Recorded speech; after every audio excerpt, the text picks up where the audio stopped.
maybe a time when you weren't a good father or a good mother or a good brother or sister, or you were a bad child, or you didn't do a good job, or you lied, or you were dishonest, or you stole.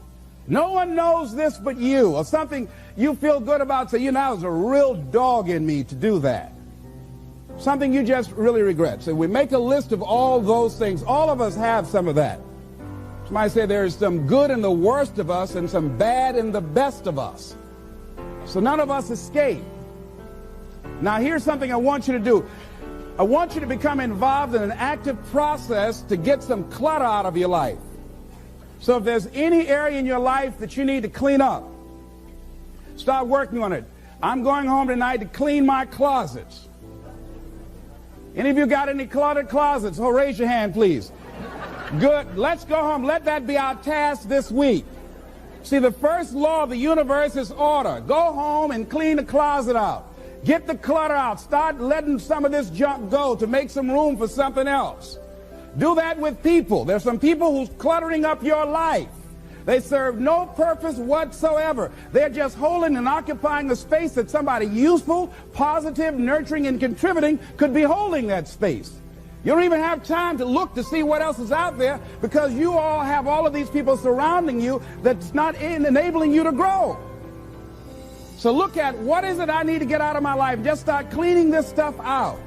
Getting the drawers together, your dresser drawer, just getting stuff together. Just get them together. Maybe your car. I got to clean my car too. Got a lot of stuff in there. I live in my car. Can't put anything in my trunk. I got all kind of little things back there.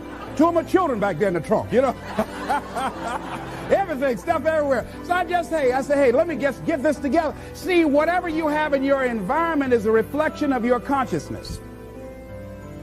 So you got all that chaos there. That represents some disorganized, cluttered section of your mind. So let's get all that out of there, all right? Work to get that out, clean that up. Anybody that you feel very strongly about, have some negative feelings about, let's look at some good reasons to forgive them. Number one, you must try and see what has happened or see things from that other person's point of view. Let's look at it from their point of view. That's one area. That's number one. Then number two, holding a grudge hurts you. It doesn't hurt them. So just for good health and peace of mind, let it go. Any feeling of resentment or anger or hatred is called to me the load of bitterness within. Every thought that we entertain produces a chemical in our brain that impacts the body's immune system. And besides, this person you're hating, they probably are not even aware of it. It's someplace having a good time. Don't even know you're really hating them. You've turned up the steam. Gone from dislike to hate, intense hate. And here you are killing yourself, making yourself vulnerable to various types of illnesses, putting yourself in bad health. And I say that person is not worth your sacrificing your health or 1 minute of peace of mind. 1 minute of anger robs you of 60 seconds of happiness. So decide it doesn't matter. Let it go and experience the dignity and the magnanimous sense of character of being big enough to move on and get on with your life. Letting it go so you can grow. Next step. Lack of self-acceptance. How does it show up? How does it manifest itself? See, all of us have greatness within us. But when you don't come to grips with your greatness and you don't work to develop it, if you're not seeking it out, if you're not finding where it is, if you're not trying to locate it, if you're not experimenting with your life to try and find out what fits for you, I'm saying that you're positioning yourself to be a miserable person, an unfulfilled person. How else do we do it? Procrastination. We just put things off over and over and over again. Why? Because we haven't accepted it. We don't feel deserving. We don't feel that we're good enough. So we sabotage ourselves by not ever taking care of business. We get real busy doing a lot of things where we don't have any time. Well, I'll never forget Og Mandino in the book called University of Success. He said many of us never ever discover our greatness because we become sidetracked by secondary activity. We start doing so many things, we just give our time away until we don't have any time for ourselves or any time to do the things that we want to do. And every time you put it off and move it back, oh, I'll do it one day. Oh, yeah, I'm going to get to it. I'm saying to you that one day you look around and there goes a year, there goes 2 years, there goes 3 years. So if there's something you want to do it now. Do it right now. Don't put it off. Start right now where you are. There will never be a perfect, ideal time. Whatever you have going for you right now, that's enough. Work on that idea. Work on it, work on it, work on it. Another way in which it shows up, and that is that because of the relationships we form, people we have around us. Thinking about two guys. Larry Littles, he went to Bethune-Cookman College. He was a football player at Booker T. Washington High School, where I graduated from. Larry ended up playing for the Miami Dolphins, became an all-star offensive guard. Great guy. Larry really wasn't the most talented guy in that position at Booker T. Washington High School. There was a guy named Willie Covington that was far more talented. He was stronger physically. He was faster. But Willie Covington never, ever made it out of high school. Why, Les? He started running with the wrong crowd. Big Cub is what we called it. Started running with the wrong crowd, and those people led him to the penitentiary. And ultimately to a premature death. Got the word a few months ago he was shot and killed in Liberty City on 62nd Street, where I was born on the floor, my twin brother and me. Willie Covington had great talent, great potential, running with the wrong crowd. Watch out with the relationships you have. What kind of person are you becoming because of the relationships that you have right now? Do those people contribute to you? Do they help you grow and develop yourself? What kind of person are you becoming? People who have not accepted greatness for themselves, these people don't study, ladies and gentlemen. These people don't study. They don't have time for personal growth and development. They don't have time to work on their minds. No, they don't have time for that. Too busy for that. People can affect us.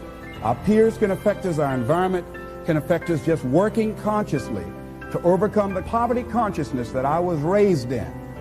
The feeling constantly of saying, Les Brown, you deserve this. There's no need for you to be afraid. It's not too good to be true. It's true because you've earned it. The old-fashioned way. You have worked for it. But every once in a while, it comes up when I least expect it. My heart starts beating fast. And I start questioning myself and doubting myself. And I have to catch myself. You've got to be consciously conscious. So let's look at how we can begin to evaluate our self-esteem, our self-approval. Number one, to determine the height of your self-approval, it's important that you evaluate yourself, because you know you quite well, but it's almost impossible to do it totally by yourself. You must get some caring feedback. Find somebody close enough to you that has observed you or been around you that you value their opinion, and ask them, how do they see you? How do they rate you in terms of your self-esteem? And then compare what you have with what they say. See, there are things many times that people can see in us that we can't see because it's a blind spot. If I were to be talking to you and my breath is offensive and you don't tell me, and then I go around, not only do you know, everybody else around here knows. And then when I'm walking toward people, they say, oh, Les, I'll be right back, you know. And I don't know why people say, well, Les, we thought we wanted you to come to the party, but you can't come. Now, all you have to do is just tell me, say, Les, you need to gargle with some ammonia or something, you know? Have you ever smelled someone's breath and didn't tell them? Raise your hand if you know what I'm talking. So we all have those blind spots. We have those areas of our lives that we need to get some caring feedback. We need some coaching. We need someone to let us know that. And now, why don't people just volunteer that? One, they don't want to hurt your feelings. One, they don't want to embarrass you. But see, there are some people you know they don't want to hear it. They're going to argue with you. They're going to become defensive. If you're one of those people, just decide to shut up and listen. Next thing is, a good barometer to check out how you feel about yourself is how well you handle compliments. When someone pays you a compliment, can you handle it well? Lady was coming down the hall. They said, oh, what a beautiful dress you have. Oh, it's nothing. I caught it on sale. Nothing. No, I didn't ask you, did you get that on sale? I just said, it's a beautiful dress. Can you handle compliments well? That's a good barometer about your self-esteem. Can you handle criticism well? Can you give criticism? Next thing is, what are your expectations? What do you expect to get from life? What do you expect to get from your business? What do you expect to get from your relationships? What is your ideal day? What is it that you expect from this experience, this trip, this journey that you're involved in? People that have a strong sense of self-approval, they have high expectations for themselves and from life and from others. See, a lot of people don't expect much from life. So they don't shoot for much. They're not preparing for much. A lot of people are just showing up in life. A lot of people just get up in the morning and they go through the day, they go to the job just to pull a check down, watching the clock coming in. So you want to be a different kind of person as you forward your life. You want to get something out of this. If you're going to do it, it's worth your time, your energy. You've got some expectations from this. I do not let people waste my time. Someone want to meet with me, excuse me, what is this dealing with? I want to get to the bottom line. Because if it does not measure up to my expectations, I'm not going to invest my time. I don't have the luxury to waste time. I'm expecting some great things from life. And so I have to spend some time working on myself and developing myself. So examine your expectations versus your wishes. Some people wish they could do better, but some people expect to do better. Where are you on that?